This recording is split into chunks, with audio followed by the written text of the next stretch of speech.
Selamat datang di channel saya Serangga Gatal. Jangan lupa di subrek, like and share. Mimin doakan semoga kita sehat semua. Oke, kita mulai.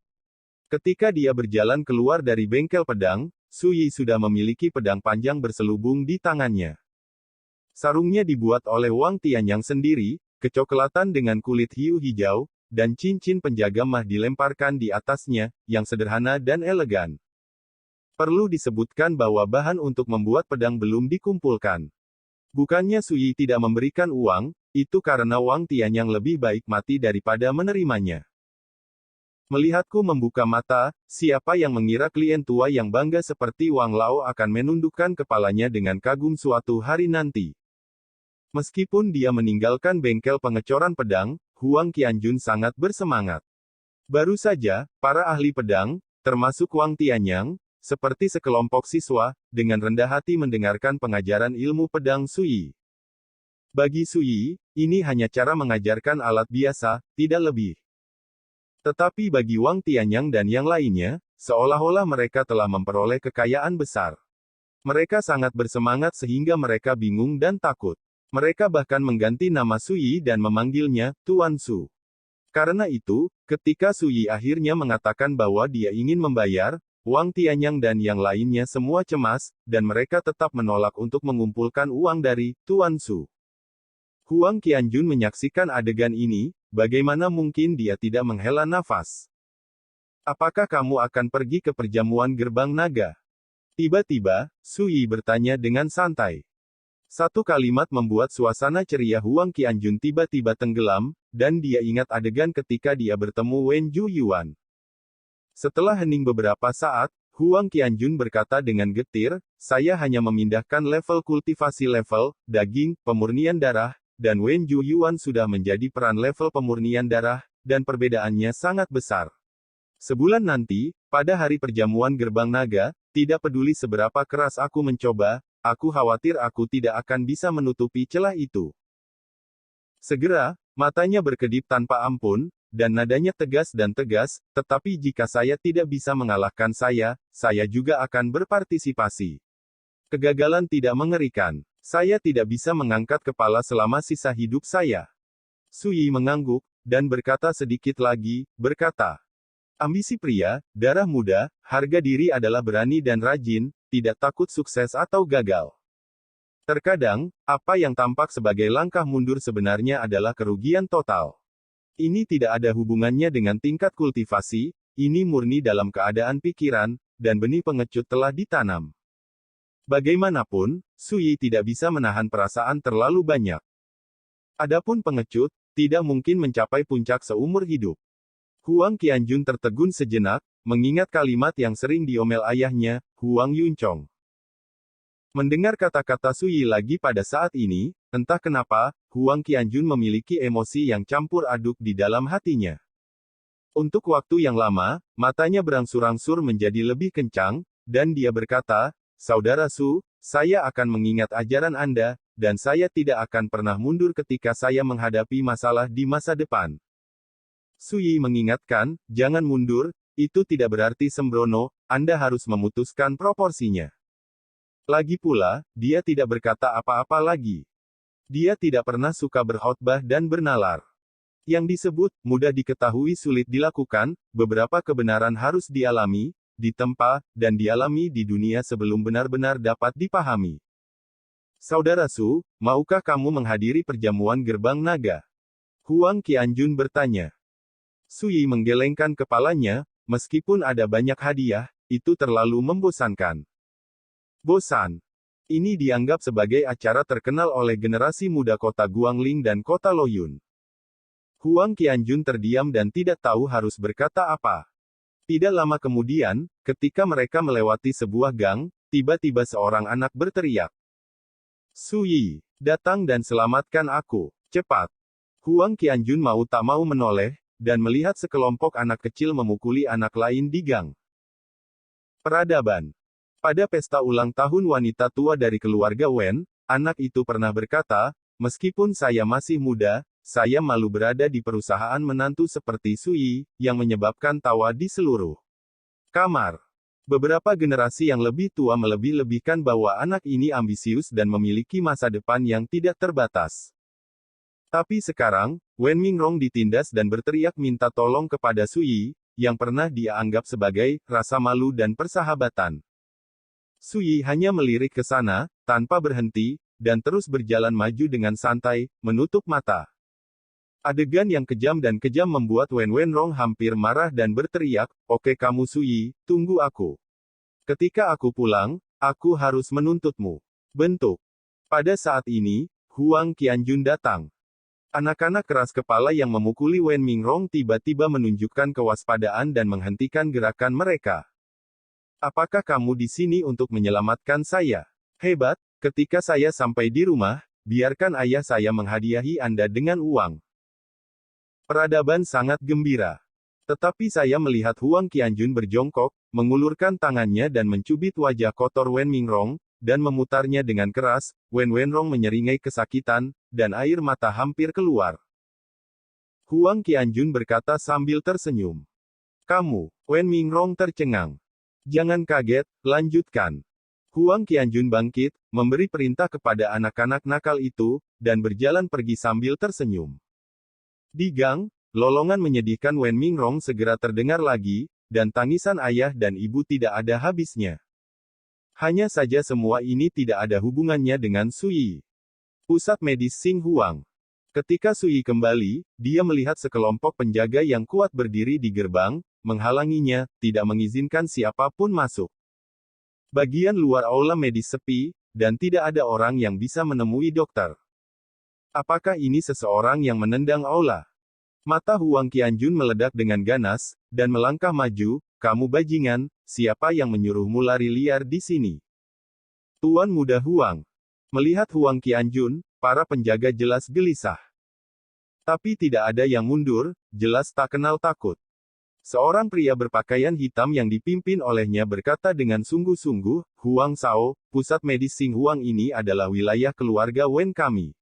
Bagaimana kami bisa disebut Saye ketika kami tinggal di sini? Apakah kamu dari seorang penulis?" Huang Qianjun terkejut. Pria berpakaian hitam itu mengangguk dan berkata, "Saya sedang menunggu bawahan tuan kedua dari keluarga Wen, dan saya menemani tuan muda kita untuk datang hari ini. Saya memiliki sesuatu untuk dilakukan. Huang Sao, itu bukan urusan Anda di sini. Lebih baik tidak mencampurnya." Huang Qianjun mengerutkan kening. "Tuan mudamu. Apakah pria itu Wen Jiyuan?" "Tidak buruk." Pria berbaju hitam itu berkata. Tiba-tiba, Huang Qianjun mengerti. Pusat medis Xing Huang ini awalnya dikendalikan oleh Wen Changqing, tetapi sejak kemarin, telah dikendalikan oleh Sui. Dan kemarin, Sui juga membersihkan semua pelayan di Xing Huang Medical Center yang bekerja untuk Wen Changqing. Tidak diragukan lagi, Wen Jiyuan, putra Wen Changqing, datang ke sini untuk membalas dendam. Pada saat yang sama, pria berbaju hitam melihat Sui tidak jauh, dan ekspresi tajam muncul di wajahnya. Dia mengangkat tangannya dan menunjuk Sui, memarahi, "Tuan, Anda akhirnya kembali. Apakah Anda tahu berapa lama tuan muda saya telah menunggu Anda di sini?" Penjaga lainnya juga terlihat buruk. Mereka mengikuti Wen Jiyuan untuk mencari kesalahan, jadi bagaimana mereka bisa sopan kepada Sui? "Saya akan." Huang Qianjun hendak memarahi, tetapi Sui meraih bahunya, "Kamu tetap di sini." Dia menoleh dan melihat kilatan dingin di kedalaman mata Sui yang acuh tak acuh dan tenang. Dia gemetar hebat. "Di mana tuan mudamu?" Sui melangkah maju dengan ekspresi tenang. Dicemooh oleh Wen Jiyuan di luar bengkel pengecoran pedang, Sui tidak peduli, dia menganggapnya sebagai semut dan mengabaikannya. Tetapi pusat medis Xing Huang berbeda. Ini sudah menjadi wilayahnya, dan lawan-lawannya telah menggertaknya. Bagaimana dia tidak peduli? "Ikuti aku." Pria berbaju hitam itu menatap Sui dengan dingin, lalu berbalik ke aula medis. Sui mengikuti. Penjaga lain berjalan di belakang Sui, menjaga dengan ketat, seolah khawatir Sui akan melarikan diri. Saudara Su berencana melakukannya sendiri. Huang Qianjun hendak mengikuti, tetapi mengingat perintah Sui barusan, dia berhenti lagi. "Perintah kakak Su, aku harus mematuhinya," tetapi jika aku hanya menunggu seperti ini, aku terlalu tidak kompeten. Huang Qianjun merenung. Dia tidak khawatir tentang keselamatan Sui, tetapi sangat disayangkan dia tidak bisa menonton kesenangan. Segera, seolah membuat keputusan, Huang Qianjun berbalik. Di dalam pusat medis Xing Huang, Hu Quan, Wu Guangbin dan yang lainnya semua ada di sana, tetapi mereka semua mengerutkan kening dan tampak cemas. Ketika mereka melihat Sui dibawa masuk, ekspresi mereka berubah. Kemarin, Sui bertanggung jawab atas pusat medis Xing Huang, dan hari ini putra Wen Changqing, Wen Jiyuan, membawa orang untuk mencari masalah, yang membuat Hu Quan dan yang lainnya menyadari bahwa Sui akan menderita. Hu Quan dengan cepat mengingatkan, Tuan, ingatlah untuk tidak bertabrakan dengan Tuan muda Wen Jiyuan, mundur selangkah dan buka langit. Sui tidak berkomitmen, hanya mengangguk dan berkata, selama kamu baik-baik saja. Hu Quan ingin mengatakan sesuatu, tetapi didorong oleh pria berpakaian hitam dan dimarahi, itu bukan urusanmu, tetap di sana. Karena itu, dia membawa Sui langsung ke halaman belakang. Melihat mereka pergi, Hu Quan dan yang lainnya saling memandang dan menghela nafas.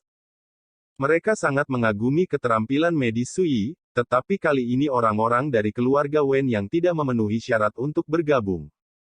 Di halaman belakang Xing Huang Medical Center. 9 tahun yang lalu, pengembara Tao Wuruoqiu pernah berkata bahwa jika orang yang hidup tinggal di sini, mereka akan dimakan oleh hantu di dalam sumur dan mati, tetapi bagaimana Sui bisa bertahan? Wen Jiyuan sangat bingung. Dia datang pagi ini, berniat untuk melihat bagaimana Sui meninggal secara tragis, tapi siapa sangka hal seperti itu tidak pernah terjadi. Sui masih hidup dan sehat. Tuan, kami membawa Sui. Pria berpakaian hitam dan sekelompok penjaga berjalan ke halaman bersama Sui. Ledakan. Gerbang halaman ditutup, dan orang-orang berpakaian hitam dan lainnya tersebar dan dijaga di tempat yang berbeda. Mereka menatap Sui dengan dingin, seolah-olah mereka sedang melihat mangsa yang telah menjerat dirinya sendiri. Di samping sumur kuno, Wen Jiyuan dengan jubah putih berbalik, menatap Sui, dan berkata, katakan padaku jika sesuatu yang aneh terjadi ketika kamu tinggal di sini tadi malam. Kata-katanya kuat, dan seperti memberi perintah. Wen Jiyuan berpose sangat tinggi dan agresif. Sui melirik halaman dan melihat tidak ada yang rusak, jadi dia berkata dengan santai, memang ada banyak hal aneh yang terjadi tadi malam, tapi ada apa denganmu? Wen Jiyuan mengerutkan kening dan berkata sambil tersenyum, Sui, menantumu baru saja menjadi penjaga toko pusat medis Xing Huang selama 1 hari, dan emosimu menjadi begitu besar. Para penjaga juga mencibir. Sebagai anggota keluarga Wen, siapa yang tidak tahu betapa tidak berguna dan tak tertahankannya Sui tahun ini? Aku bahkan tidak menganggapnya serius. Wen Jiyuan terus berbicara dengan nada menghina, atau, apakah menurutmu sepupu Ling Zhao telah menjadi murid tuan, dan suamimu yang murah juga akan memiliki masa depan yang cerah? Aku tidak takut untuk memberitahumu, bahkan jika aku membunuhmu di sini, sepupu Ling Zhao tidak akan membalasmu. Bagaimanapun, dia memandang Sui dengan tatapan kasihan. Ekspresi Sui menjadi lebih kusam, dan tiba-tiba berkata, apakah kamu mengenali Wu Ruqiu?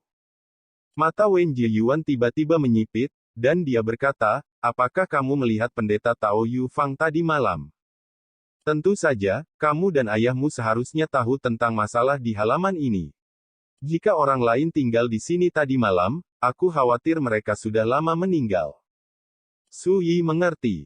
Wen Jiyuan terdiam sesaat, lalu tersenyum tiba-tiba, dengan tatapan aneh di matanya, Sui, kamu seharusnya mati tadi malam, tapi belum terlambat. Dia mengangkat tangannya dan melambai, suaranya dingin dan acuh tak acuh, bunuh dia. Iya. Di sekitar halaman, pria berpakaian hitam dan penjaga lainnya memimpin, semua melangkah maju dan mengepung Sui, mata mereka dingin, dan niat membunuh melekat di alis mereka. Maaf, aku minta maaf. Dentang. Pisau pendek menarik ujung lurus. Sui tidak bergerak, sarung di tangannya tiba-tiba menyerang balik. Ketika pisau pendek itu hanya berjarak setengah kaki dari menusuk punggung Sui, dada pria pendek dan kekar itu terkena sarungnya terlebih dahulu. Klik. Itu tampak seperti pernyataan yang meremehkan, tetapi itu mengungkapkan kekuatan yang sangat mendominasi. Tidak menunggu dia bereaksi, sarungnya tiba-tiba terangkat dan menghantam lehernya. Dalam sekejap, sebelum pedang terhunus atau Sui menoleh, dia membunuh musuh di belakangnya. Semua orang merasa ngeri. Sampah ini telah pulih. Di sisi sumur kuno, wajah Wen Jiyuan tenggelam. Setahun yang lalu, Su Yixiu, kepala pedang dari gerbang luar King He Sword Mansion, kehilangan wilayahnya dan bergabung dengan keluarga Xianwen sebagai orang lumpuh. Tapi sekarang, ketika Sui mengangkat tangannya, dia membunuh sosok yang menggerakkan darah. Ayo. Pria berbaju hitam itu berbicara dengan dingin. Ketika dia berbicara, dia memimpin, mengangkat tongkat tembaga setinggi 3 kaki di tangannya, dan menyerang. Berteriak.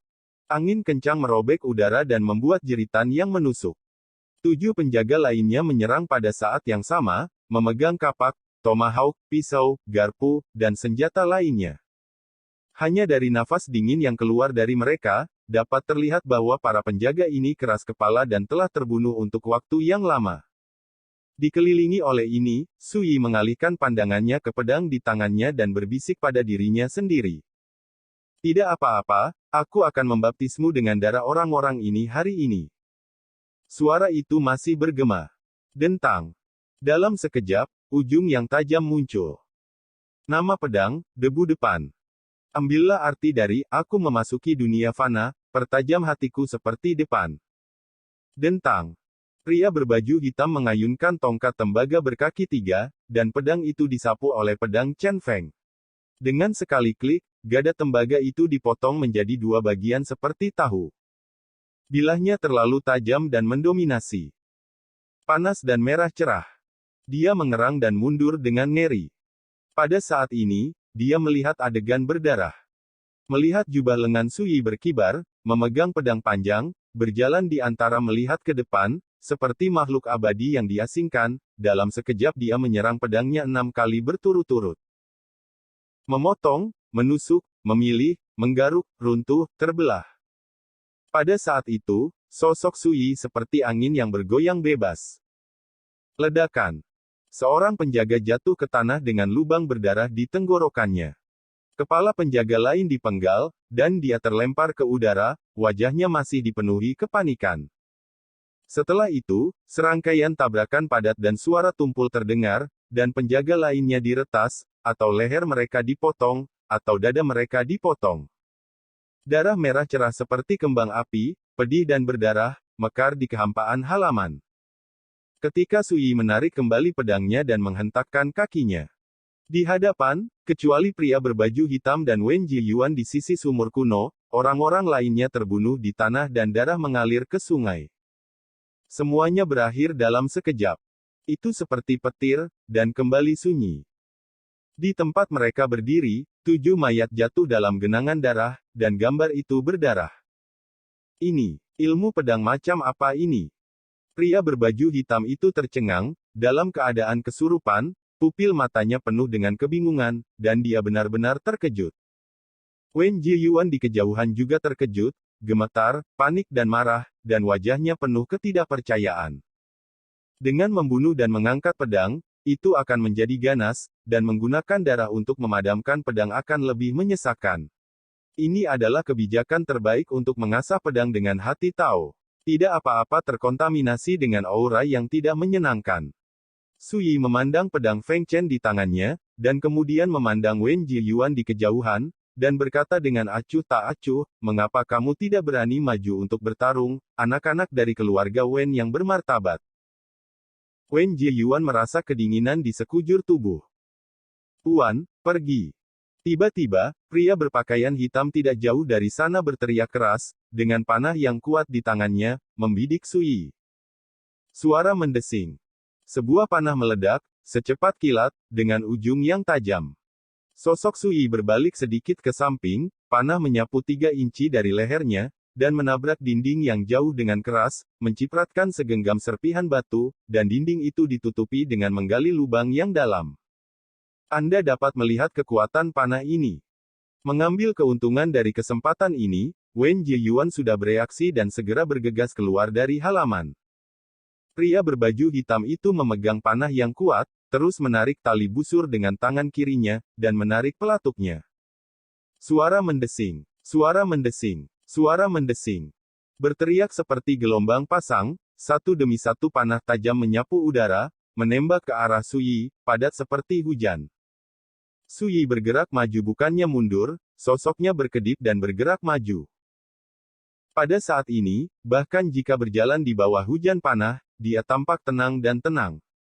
Pembunuhan panah. Dalam sekejap mata, Su Yi mendatangi pria berbaju hitam itu tanpa cedera. Kamu hanya akan menyakiti dirimu sendiri dengan melakukan ini, Paman.